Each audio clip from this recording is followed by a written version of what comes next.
ইকরা আর মনভি দৌড়ে জঙ্গলের ভিতর ঢুকছে। তারা এই তো কিছুক্ষণ আগেই ফার্মের সামনে এলো। তারপর নীলার দেয়া লোকেশন অনুযায়ী তারা দুজন মিলে এগোতে লাগলো। সে কখন ধরেই হেঁটে যাচ্ছে দুজন মিলে। হঠাৎ ইকরার নজরে পড়ল কিছুটা দূরে দুজন মানুষ বসে আছে। ইকরা চোখ ছোট ছোট করে দেখতেই নীলার মুখ দেখতে পেল। নীলার মুখ দেখার সঙ্গে সঙ্গে তার সকল চিন্তা দূর হয়ে গেল। ইকরা চিৎকার করে বলে উঠল। নীলা। ইকরার চিৎকার শুনে মনভি ইকরার দিকে তাকালো। তারপর ইকরার দৃষ্টি অনুসরণ করে সামনের দিকে তাকাতেই নীলা এবং মিহালকে দেখতে পেল।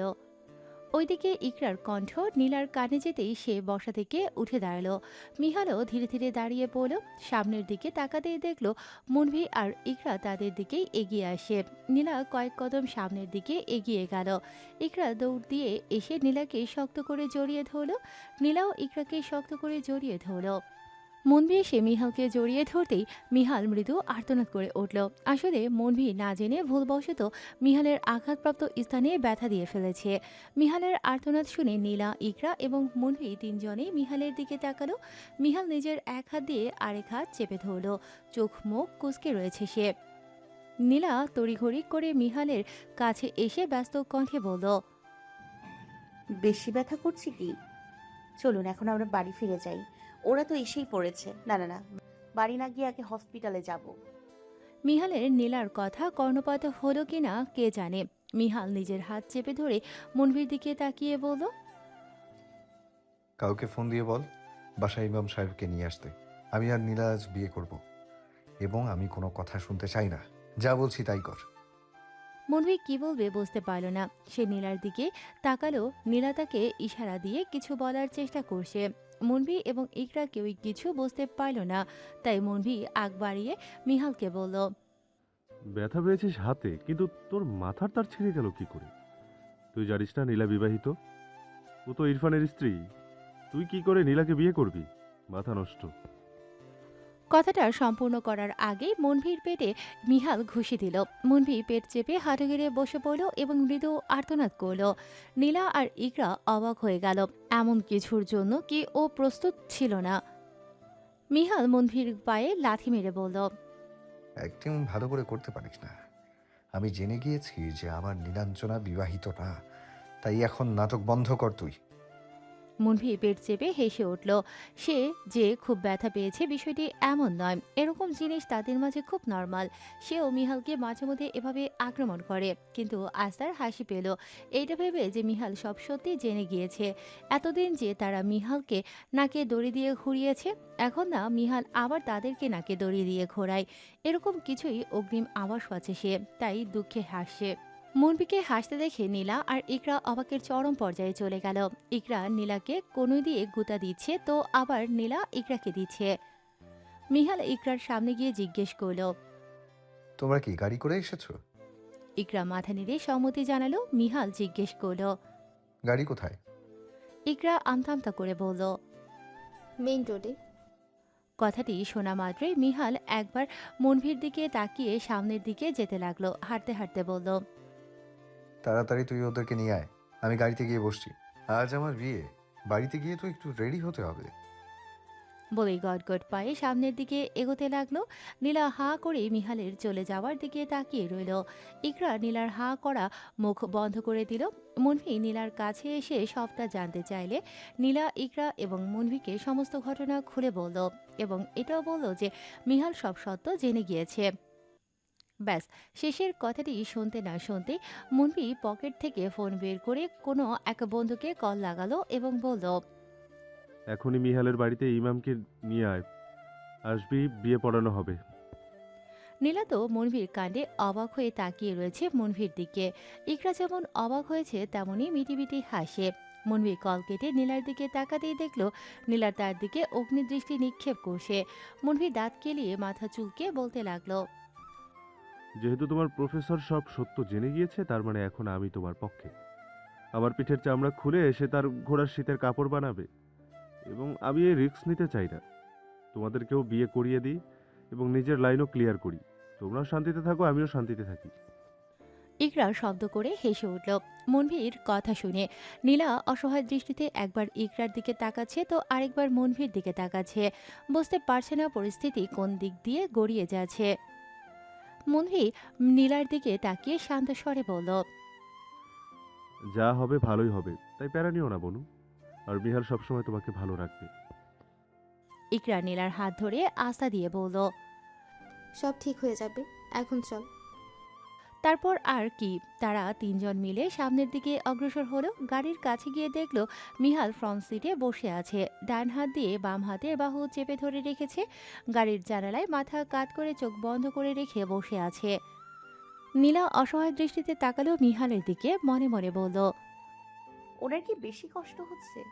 বেশ ভালোই ব্যথা পেয়েছিল তো উনি। মনভীর ড্রাইভিং সিটে বসলো আর ইকরা পেছনে গিয়ে বসলো। নীলা ইকরার পাশে গিয়ে বসলো। মিহাল গাড়িতে মানুষের উপস্থিতি টের পেয়ে ধীরে ধীরে সোজা হয়ে বসলো। নীলা মনভীর উদ্দেশ্যে বলল, ভাইয়া, গাড়িতে যদি ফার্স্ট এড কিট থাকে তাহলে ওনার হাতে ব্যান্ডেজ করে দাও, উনি অনেক ব্যথা পেয়েছেন। নীলার কথা শুনে মিহাল চোখ খুলে তাকালো। এতক্ষণ যাবৎ সে চোখ বন্ধ করে নীলার বলা কথাগুলোই ভাবছিল। কি করে ইরফান তাকে ধোকা দিয়েছে, এইসব কথা বারবার ভাবছিল মিহাল।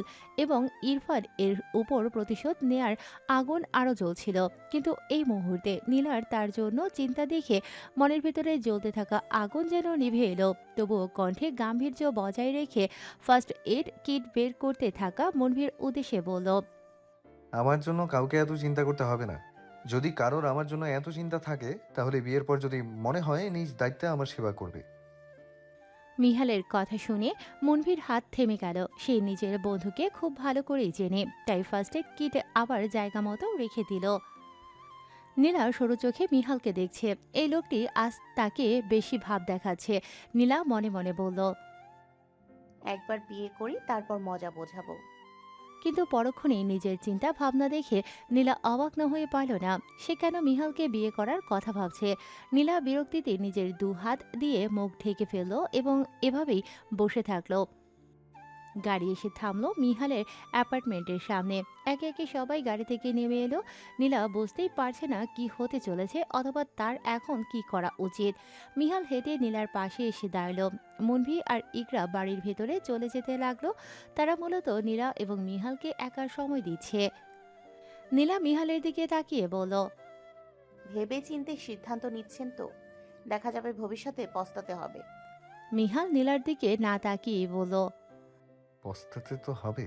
আমরা দুজন মিলে যদি এক না হই তাহলে অবশ্যই আমাদের যে পস্তাতে হবে। কিন্তু আমরা দুজন মিলে যদি এক হয়ে যাই তাহলে যারা আমাদেরকে কষ্ট দিয়েছে, ধোঁকা দিয়েছে, আমাদের বিশ্বাস ভেঙেছে, তাদেরকে পস্তাতে হবে। তুমি চাও না তাদেরকে পস্তাতে দেখতে? প্রতিশোধ নিতে চাও না? এত সহজেই ছেড়ে দেবে? নিজের বাবা এবং চাচাদের সাথে কি নিজের ফুফুর মিল করিয়ে দিতে চাও না? নীলা খানিক মুহূর্তের জন্য স্তব্ধ হয়ে গেল। আসলেই তো সে এইসব চায়, কিন্তু তবুও বিয়ে মানে সারা জীবনের একটি বিষয়। তাই মনের কথা মনের মাঝে চেপে না রেখে মুখ ফুটে জিজ্ঞেস করল, কিন্তু বিয়ে কোনো ছেলে খেলা নয়। বিয়ের অর্থ অনেক ভারী। এই শব্দটাকে একা বয়ে নিয়ে যাওয়া সম্ভব নয়। দুজন মিলে একসাথে এই ভার সামলাবো, তখন আর বিয়েকে বোঝা মনে হবে না। নীলার কথা বলার মাঝখানে মিহাল এই কথাটি বলে নীলাকে চুপ করিয়ে দিল। মিহাল একবার নীলার দিকে ঘুরে চোখে চোখ রেখে বলল, আমরা দুজন মিলে সামলাবো, তুমি শুধু পাশে থেকো। আমি একাই ভালোবেসে যাব। এবং হ্যাঁ, তোমাকেও ভালোবাসতে সাহায্য করব। সব ঠিক হয়ে যাবে, তুমি ভয় পেও না। আমি আছি তো নাকি? নিহাল খান সব ঠিক করে দেবে। আমি তোমার হৃদয়ে ভাঙা টুকরোগুলো খুব যত্ন সহকারে ধরে রাখবো এবং তোমার ভাঙা হৃদয় জোড়া লাগিয়ে দিব, যা আমার দ্বারা ভাঙা হয়নি এবং কখনোই হবে না। নীলার দৃষ্টি শীতল হয়ে উঠল। পলকহীন চোখে নীলা মিহালের দিকে তাকিয়ে আছে। মিহাল মুস্কি হেসে বলল, আমাকে এভাবে দেখো না, হয়তো প্রেমে পড়ে যাবে। এখন ভেতরে চলো।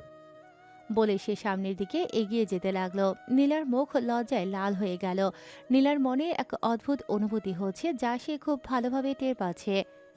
সে নিজেকে যতই বলছে যে সে শুধুমাত্র প্রতিশোধ নেয়ার জন্য বিয়ে করতে রাজি হলো মিহালকে, কিন্তু তার মন অন্য কথা বলছে, যা সে বিশ্বাস করতে চাইছে না। নীলা আর সময় নষ্ট না করে চলে গেল মিহালের পেছন পেছন। ইকরা এবং মনভিকে একের পর এক প্রশ্ন করে যাচ্ছে ইসরাতুল মিনা মির্জা। মিহাল কোথায়? মিহালের বন্ধু বাড়িতে ইমাম সাহেবকে কেন এনেছেন? মনভি আর ইকরা শুধু চুপ করে থেকে মিহাল এবং নীলার আসার অপেক্ষা করছে। মিহাল আসতেই তার মা তার কাছেই ছুটে গেলেন, কিন্তু ছেলের শরীরে আঘাতের চিহ্ন দেখে আঁতকে উঠলেন। মিহাল নিজের মাকে জড়িয়ে ধরে শান্ত করার চেষ্টা করছে, কারণ এখন যদি তার মা হাইফার হয়ে যায় তাহলে একটু পর যেই সত্য জানতে পারবে সেই সত্য শুনে শরীর খারাপ করতে পারে। তাই মিহাল মায়ের মাথায় হাত বুলিয়ে দিতে দিতে শান্ত কণ্ঠে বলল, মা, তুমি চিন্তা করো না, আমার কিচ্ছু হয়নি। শুধু সামান্য অ্যাক্সিডেন্ট হয়েছিল, তাও নীলা আমাকে বাঁচিয়েছে। নীলা, ইকরা, মনভি সবাই অবাক হলো মিহালকে মিথ্যে কথা বলতে দেখে। মুবিন খান ছেলের কাছে এসে বললেন, বাবা তুমি তাহলে রুমে গিয়ে ফ্রেশ হয়ে নাও। আর মন ভীত আছে, সে না হয় এখন তোমার প্রাথমিক চিকিৎসা করবে। আর এবং যদি তোমার শরীরে ঠিক না হয় তাহলে হাসপাতালে নিয়ে যাবে। মিহালের মা বললেন, হ্যাঁ হ্যাঁ, তুই বাবা রুমে গিয়ে রেস্ট নে। আর নীলামা, এদিকে এসো। কথাটি উনি নীলার দিকে তাকিয়ে বললেন। নীলা ধীরে ধীরে মিহাল এবং তার মায়ের কাছে আসলো। নীলার কাছে আসতেই ইসরাতুল মিনা মির্জা নীলাকে জড়িয়ে ধরে কেঁদে দিলেন। নীলার চোখেও পানি চলে এলো আপন মানুষের স্পর্শ পেয়ে। মিহাল স্নিগ্ধ দৃষ্টিতে এই মুগ্ধময় দৃশ্য দেখে যাচ্ছে। মুবিন খান নীলার মাথায় হাত রেখে বললেন, ধন্যবাদ আমার ছেলে সাহায্য করার জন্য। নীলা চোখের পানি মুছে নিজের ফুপুর বাহু থেকে নিজেকে ছাড়িয়ে ফুপার দিকে তাকালো এবং মুস্কি হেসে বলল, ধন্যবাদ দিয়ে আমাকে ছোট করবেন না। আর এখন সব থেকে বেশি প্রয়োজন ওনার প্রাথমিক চিকিৎসা করানো। মিহালের মা এবং বাবার যেন টনক নড়ল। তারা তড়িঘড়ি করে বলল। মনভি মিহালের কাছে আসতেই মিহাল নিজের বাবা মাকে উদ্দেশ্য করে বলল, আজ তোমাদেরকে এক সত্যির সম্মুখীন হতে হবে। নীলা ভয় পেয়ে গেল, তার গলা শুকিয়ে আসে। মানসিকভাবে সে প্রস্তুত ছিল না এখন, কিন্তু কিছু করার নেই, সত্যি কখনো লুকিয়ে থাকে না। ইসরাতুল মিনা মির্জা নিজের ছেলেকে রাগ দেখিয়ে বললেন, যা বলার কালকে বলবি। তোর শরীরের চেয়েও কথা বলা বেশি প্রয়োজন না? মিহাল মায়ের রাগকে পরোয়া না করে বলল, তোমার ভাইদের সম্পর্কের কথাও কি তোমার জন্য প্রয়োজন নেই? ছেলের কথা শুনে থমকে গেলেন ইসরাতুল মিনা মির্জা এবং মবিন খান। হঠাৎ মিহাল পুরনো কথা কেন তুলছে তারা বুঝতে পারছে না। মিহাল ধীরে ধীরে নীলার কাছে এসে বলল, এই যে, এই মেয়ে হলো নীলা মির্জা, মির্জা পরিবারের একমাত্র মেয়ে, যার বাবার নাম নিলয় মির্জা। আশা করি নিলয় মির্জাকে চেনো তোমরা। ইসরাতুল মিনা মির্জা নিজের ছেলের কথা শুনে দু কদম পিছিয়ে গেলেন। নিজের ভারসাম্য হারিয়ে ফেললেন। ওনার স্বামী ওনাকে শক্ত করে ধরে আগলে নিলেন। মিহাল দৌড়ে মায়ের কাছে গেল এবং মাকে ধরে ড্রয়িং রুমের সোফায় বসালো। নীলাও নিজের ফুপুর দিকে এগিয়ে গেল, তারপর ফুপুর সামনে হাঁটু গেড়ে বসলো। মিহালের মা এবং বাবা নীলাকে দেখছে। ইসরাতুল মিনা মির্জা যেন বিশ্বাস করতে পারছেন না। তিনি কম্পিত হাতে নীলার থুতনি ধরে মুখ উঁচু করে দেখতে লাগলেন এবং এই মুহূর্তে তিনি উপলব্ধি করতে পারলেন কেন সেই দিন নীলাকে দেখে এত আপন আপন লেগেছিল। কিছু না বলে নীলাকে শক্ত করে জড়িয়ে ধরে কেঁদে উঠলেন। এবার নীলাও আর নিজেকে দমিয়ে রাখতে পারল না, সেও নিজের ফুপুকে জড়িয়ে ধরে কাঁদতে লাগলো। সবার চোখের কোণে জল জমেছে, কেবল মিহালের মুখে হাসি। সে তো এটাই চেয়েছিল, কিন্তু কখনো ভাবেনি এত তাড়াতাড়ি এবং এত সহজেই নিজের চাওয়া পূরণ করতে পারবে। মুবিন খান নীলার মাথায় হাত বুলিয়ে দিলেন। ইসরাতুল মিনা মির্জা নীলাকে মেঝে থেকে উঠিয়ে নিজের পাশের সোফায় বসালো। তারপর ইচ্ছে মতো নীলার কপালে, চোখে, গালে চুমু খেলেন এবং নিজের বুকের সাথে জড়িয়ে রাখলেন। নীলাও নিজের ফুপুর সাথে মিশে রইল। অনেকদিন পর আজ কোনো আপন মানুষের আদর পেল সে। পরিবেশটা একদম হিমশীতল, কিন্তু এই শীতল পরিবেশে বোমা ব্লাস্ট হলো মিহালের বলা একটা কথায়। মিহাল হঠাৎ বলে উঠল, আমি নীলাকে বিয়ে করব, আজ এইখানে এবং এই মুহূর্তে। তার জন্য ইমাম সাহেবকে আনা হয়েছে। মিহালের কথা শুনে তার মা বাবা চমকে গেল। এমনিতেই ইসরাতুল মিনা মির্জা এত বড় চমক পেয়েছেন। নিজের ভাতিজিকে ফিরে পেয়েছেন, যাকে ছোটবেলায় একবার দেখেছিলেন। ওনার মাথায় কিছুই ঢুকছে না, মনে হচ্ছে এখনই মাথা ঘুরে পড়ে যাবেন। নীলা এখনও নিজের ফুপুর বুকে মাথা রেখে শুয়ে আছে। আশেপাশে কে কি বলছে তার কানে যাচ্ছে না। সে শুধু তার ফুপুকে জড়িয়ে ধরে রেখেছে। তারও একটু শান্তি চাই। দিন শেষে সেও মানুষ। এই ঝামেলা সেই ঝামেলা, সে আর এসব নিতে পারছে না। মাথা ভীষণ ব্যথা করছে। সেই সকালে হালকা খাবার খেয়ে ইউনিভার্সিটিতে এসেছিল, তারপর একটানে ক্লাস করলো। লাঞ্চ টাইমে কেবল কোল্ড কফি খেয়েছিল। তারপর তো আর কিছুই পেটে পড়েনি। আবার দৌড়াদৌড়ি করতে হয়েছে। এখন তার দেহ যেন আর চলছেই না। ঘুমোতে পারলে সে শান্তি পেত। মিহালের প্রচুর ক্লান্তি লাগছে। হাত ব্যথার কারণে পাথরের মতন শক্ত হয়ে আছে, যেন সে নড়াতে পারছে না। তার উপর ঠোঁট কাটা এবং দৌড়ানোর কারণে পায়েও ব্যথা করছে। কিন্তু সে তার নীলাঞ্জনাকে নিয়ে আর কোনো রিস্ক নিতে চায় না এবং সে তার সিদ্ধান্তে অটল। তাই আজকে ঝড় এসে পড়লেও সে তার নীলাঞ্জনাকে বিয়ে করেই ছাড়বে। মা বাবার কাছে গিয়ে তাদের উদ্দেশ্যে বলল, তোমরা যদি তোমাদের ছেলেকে বিশ্বাস করো এবং ভালোবাসো, তাহলে আজকে আমার এবং নীলার বিয়েতে বাধা দিও না। হতে পারে আমার এবং নীলার বিয়ের মাধ্যমে দুটি পরিবারের মিলন ফুটতে পারে। মিহালের কথা শুনে তার মা এবং বাবা চিন্তিত হয়ে পড়লেন। প্রত্যেক মা বাবারই নিজেদের সন্তানের বিয়ে নিয়ে স্বপ্ন থাকে। সন্তান কিভাবে বিয়ে দেবেন সেভাবে বিয়ে দেবেন, বিশেষ করে যাদের আর্থিক অবস্থা ভালো থাকে। বেশিরভাগ ক্ষেত্রে দেখা যায় তারা ধুমধাম করে সন্তানের বিয়ের কথা চিন্তা ভাবনা করেন। তার উপর এখন পরিস্থিতিটা একদম ভিন্ন। তাও আবার একমাত্র ছেলে এমন একজনকে বিয়ে করতে চাচ্ছে যার সাথে তাদের যুগ যুগান্তরে কোনো রকমের সম্পর্ক নেই। এখন যদি হিতে বিপরীত ঘটে। মিনা মির্জা নীলার মাথায় হাত বুলিয়ে দিয়ে নিজের ছেলের উদ্দেশ্যে বললেন, যদি বিয়ে হয় শুধুমাত্র নীলার সম্মতিতে হবে। আমি চাই না নীলা দুই পরিবারকে এক করতে গিয়ে নিজের অনিচ্ছায় বিয়ে করুক। মিহালের ঠোঁটে হাসি ফুটে উঠল, কারণ সে জানে নীলা আর যাই হোক না করবে না। মিনা মির্জা নিজের বুক থেকে নীলার মাথা উঠিয়ে নীলার গালে আলতো করে হাত রেখে জিজ্ঞেস করলেন। তোর কি মতামত মা? নীলা দেরি না করে চটপট জবাব দিয়ে দিল, আমার কোনো অসুবিধা নেই, কিন্তু আমি আমার পরিবারকে ছাড়া বিয়ে করব না। সবাই নীলার দিকটা বুঝল, কিন্তু মিহালের ঠোঁটের হাসি আরো প্রসারিত হলো। সে ইকরার কাছে গিয়ে বলল, নীলার ফোন তোমার কাছে, তাই না? ইকরা মাথা নেড়ে সায় জানাতেই মিহাল বলল, নীলার ফোন দিয়ে তার বাবাকে ভিডিও কল করে আমার কাছে দাও। ইকরা বিনা বাক্যে মিহালের কথা মতন কাজ করলো এবং নীলার ফোন দিয়ে নীলার বাবাকে ভিডিও কল দিয়ে মিহালের হাতে ধরিয়ে দিল। সকালের নাস্তা খেয়ে সবেমাত্র ড্রয়িং রুমে বসেছেন নিলয় মির্জা, ইমরান মির্জা এবং আকাশ মির্জা। আজ শুক্রবার, তাই অফিসে যেতে হবে না।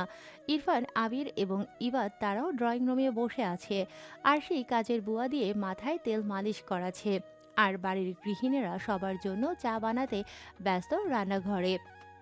হঠাৎ নিলয় মির্জার ফোনে কল আসার সাথেই তিন ভাইদের সাথে কথা বলা বন্ধ দিয়ে আগে ফোন বের করলেন পকেট থেকে এবং যখন দেখলেন ওনার মেয়ে কল দিয়েছে, সঙ্গে সঙ্গে মুখে হাসি ফুটে উঠল ওনার। সবার উদ্দেশ্যে বললেন, এই নীলা কল করেছে, সবাই চুপ করো। সবারই দৃষ্টি এখন নিলয় মির্জার দিকে। ইরফান নিজের জায়গা থেকে উঠে এসে চাচার পাশে বসলো, শুধুমাত্র নীলাকে দেখার জন্য।